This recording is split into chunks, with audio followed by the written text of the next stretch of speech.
I'm sorry, I am told that CBS News can now project that Ted Cruz has won in Wisconsin. Again, CBS News is projecting that Ted Cruz is the winner in the Wisconsin Republican primary. All right, so Linda, I'm going to let you finish your thought quickly, but also reaction to this. You know, we had been talking about how things were looking good for him going into this contest. Now a victory for him. So it's going to be a good night for him, but then the question is, what does he do coming out of tonight, and what are the shifts that he makes within the campaign? One small shift that he might consider, he and his team, is that the next time somebody decides to endorse him, maybe they could do so with a little bit more enthusiasm. Like if I were going to use one word to describe all of the most recent endorsements of Ted Cruz, I would say awkward.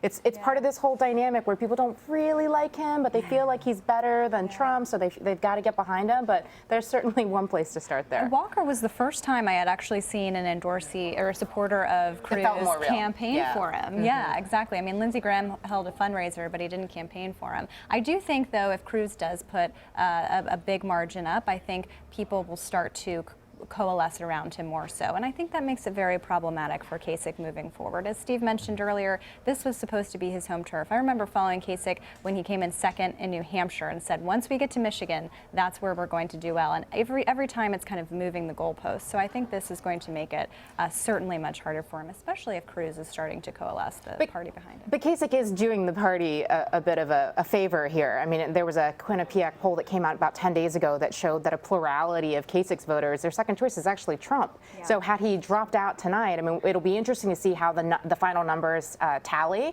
but he could very well have ended up making tonight turn out very, very differently. I also wanted to sort of think about how much of a disaster this would have been if Cruz didn't win Wisconsin. I think this really sort of, I'm not saying it was a must win, but I do think that it would have just taken all the air out of whatever Cruz has accomplished to this point, and he would have had to go now another 4 weeks with no good news and really try to put all his chips in Indiana on May 3rd and try to win there in order to turn things around. Now at least he has a couple of weeks of good news, and I hate the word momentum because I don't know where the momentum takes him to the contests at the end of the month, but it does give him, he's able to change the storyline a bit and point to himself and say, okay, there's something positive going on finally here. In a state that should have been competitive, I beat this guy handily among all groups. All the effort that the anti-Trump groups put in, all the effort that we put in as a campaign, it paid off. So let's use this as a model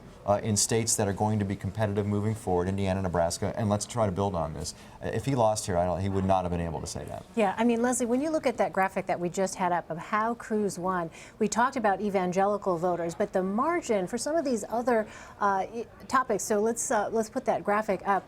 You see here, so values voters, 64% going to Ted Cruz, just 11% going to Donald Trump. Very conservative, those who consider themselves very conservative, 63% to 29% to Donald Trump, and then evangelicals, as we mentioned. You know, this is obviously the kind of background, that the kind of context that Cruz, you know, wanted to see and kind of set his narrative moving forward here. But this has not been the case. This has not been the norm in other states. It's not, you know.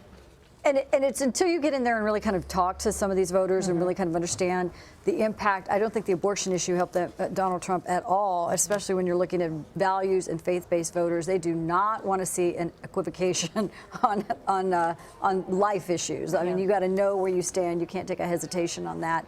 That taking a beat during that interview that he did with John Dickerson and some of these other issues on abortion just really had a catastrophic effect, I think, especially with faith-oriented voters.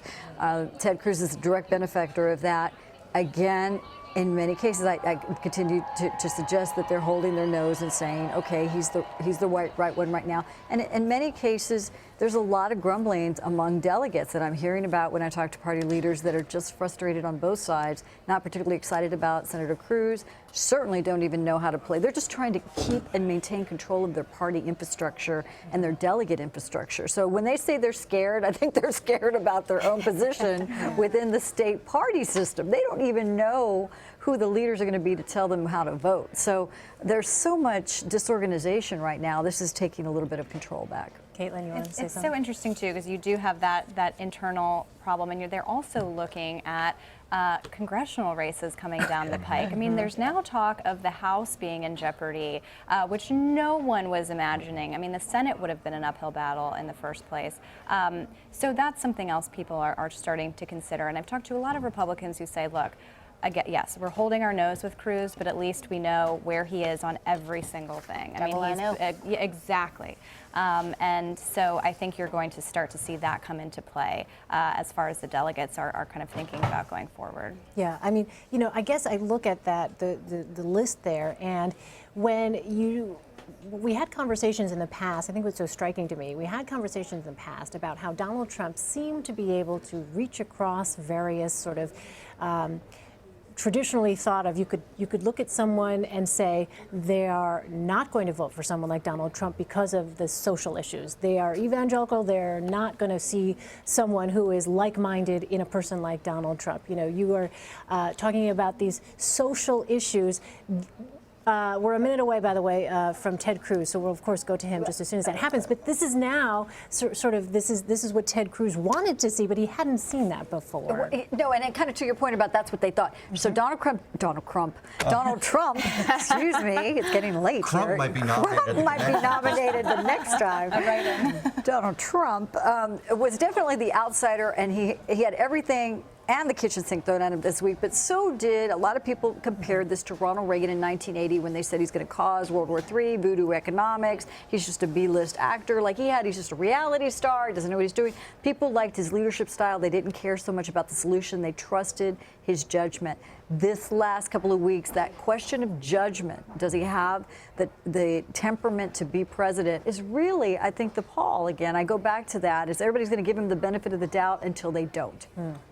All right. So we are keeping an eye on this picture. At any moment, we are expecting Senator Ted Cruz to come out. This is, of course, Cruz campaign headquarters in Milwaukee, and we are told Governor Scott Walker will be introducing him. So we are waiting there. We had our Major Garrett there telling us a moment ago that this was an event that was planned well before the exit polls showed that Ted Cruz was going to win. And that Donald Trump, of course, has no event scheduled tonight. Steve, as you were saying, indicative of what it is they think of Wisconsin. What is there to say about that? But anyway, as this picture, we're going to keep this up here.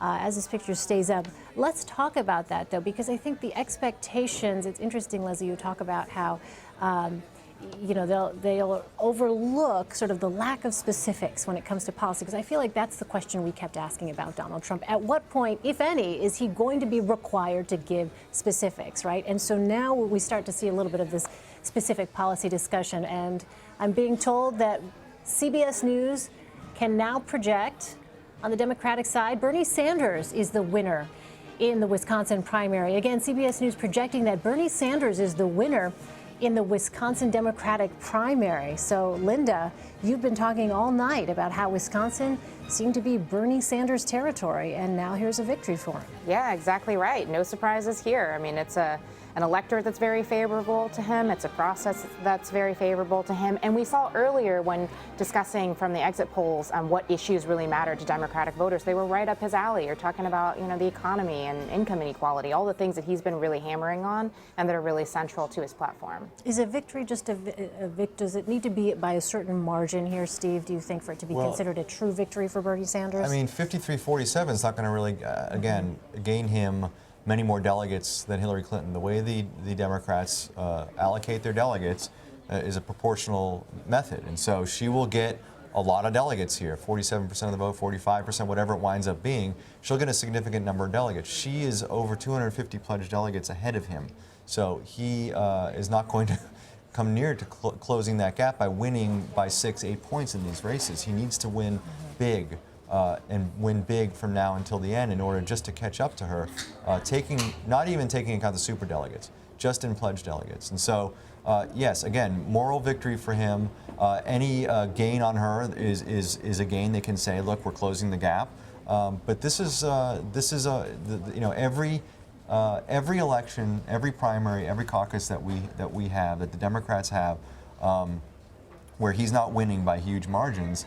That's more delegates off the board, and that's one less chance for him to close that gap in a significant way. Yeah, I mean, these are delegates, by the way, before Wisconsin, we should point out. But Caitlin, you were saying that the Sanders campaign has said more recently that they are turning their attention to trying to convince some of these superdelegates to get on board with their campaign. That's something we hadn't heard from the very beginning. They're starting to realize that wins are very different. Winning a state is great, winning a caucus is great, but you're not winning the amount of delegates that are needed to win. What's also interesting too is we're going to have a Democratic debate next week, and we know debates can help to kind of reshape the race a little bit. I think Hillary Clinton has done very well in debates. I'm so interested to see whether Bernie Sanders becomes a fiercer or more on the attack. I think that in that debate, I think that will show a lot about kind of how he's seeing this race play out. Let's remember that when Hillary Clinton ran against Barack Obama in 2008, she won 23 states. That's nothing to sneeze at, and she still was never in a position. By around this point, she was not really in a position to overtake him in the pledged delegates. Now. For Sanders, you're hearing his campaign manager say publicly, we're going to deal with this at the convention. We're going to switch superdelegates over at the convention. And we think we can convince the superdelegates who are representing states that we have won, we think we can get them to switch. So when they're talking about the math now involving switching superdelegates, that's a completely different calculus and game that they've been playing basically up until this week. It's clearly realized that the actual pledged delegate math is almost impossible for them. It's not impossible, it's almost impossible. And so now they're going to take this into July and try to deal with this on the unpledged superdelegate level and really try to sway people by basically saying, we won your state, you shouldn't be supporting Hillary Clinton, you should be supporting us. Yeah, it's worth noting to viewers at home who may not even know what the heck a superdelegate is these are the party faithful, these are the leaders. I mean, Bill Clinton is one of the superdelegates. Right. So former presidents, former presidential candidates, sitting senators, sitting members of Congress, governors, those types of things. So the idea that these people who've long been part of the Democratic machine are somehow going to just change their minds and turn their backs on this extensive history that they have with the Clintons. By the way, and support shocking. a guy who is not even a registered Democrat. Correct. I don't want to say this guy's not a real Democrat because he caucuses with the Democrats, but he's not a registered Democrat. So how are you going to get governors of states and senators and all these folks who are in some ways indebted to the Clintons? How many times did Bill Clinton and Hillary Clinton go out and campaign for these folks who are all in office? I mean, there's a larger game here about the Democratic Party and Democratic Party support of these VIP types. That's where I think Sanders has a real disadvantage here. And I know it's, to some people who are watching this process, especially Sanders supporters, shaking their fists at it and say this isn't fair. Well, there's a lot of people who complain about the process that's been in place for several decades now. But that's a separate issue. That's the process. That's not. It's a completely separate issue. And what the Sanders campaign will say is, look, we can do it. Barack Obama flipped delegates last time she ran for president. But the reality is he never flipped more than 24 superdelegates. We're talking about a gap that is hundreds of superdelegates wide. I mean, it's just and Barack Obama really campaigned for people. Barack Obama played the Democratic Party game better than Sanders has. Sanders has played himself as an outsider that caucuses with the Democrats. Can he prevent her from getting the 2383? You see the number up there. I mean, is he in any way, is there a way that could happen? Yes, if he wins somewhere around 60% of the remaining delegates. I mean, he's got to have blowout victory after blowout victory after blowout victory. And again, I know this is not what Bernie Sanders supporters want to hear, and I'm sure we're going to get lots of feedback on it. But I just want to make clear, too, we have to compare what the process of the Democratic Party to the Republican Party. There are no winner-take-all states in the Democratic Party. So that 60% from here on out is extremely difficult. That's right. And the Republican Party, there are states where there's winner-take-all. So you win 100% in one contest, and then 50% in the next contest. That nets to 75% over those two, right? So you can get over 60%. It's really difficult. You have to basically win every election by 60% or more. That's right. And the pattern to date has been actually kind of the inverse of it, right? I mean, he's won approximately the same number of states as she has, but because her margins in the states that had really big hauls He's were going to go to larger. California. He's going to go to New York. He's going to go to Pennsylvania and get 60% of the vote, plus because in some of these other states, he might not get 60% of the vote. So he's got to average 60% of the vote in some of these larger states. right. You can point to the caucuses that he's done well in, and he's gotten large margins there, but she's gone and gotten large margins or larger margins in places like Florida, which is why she's ahead. That's right. But I think just to state the obvious is that both Bernie Sanders and Donald Trump, when they're both having these very frustrating delegate fights, you know, their campaigns are very frustrated about this.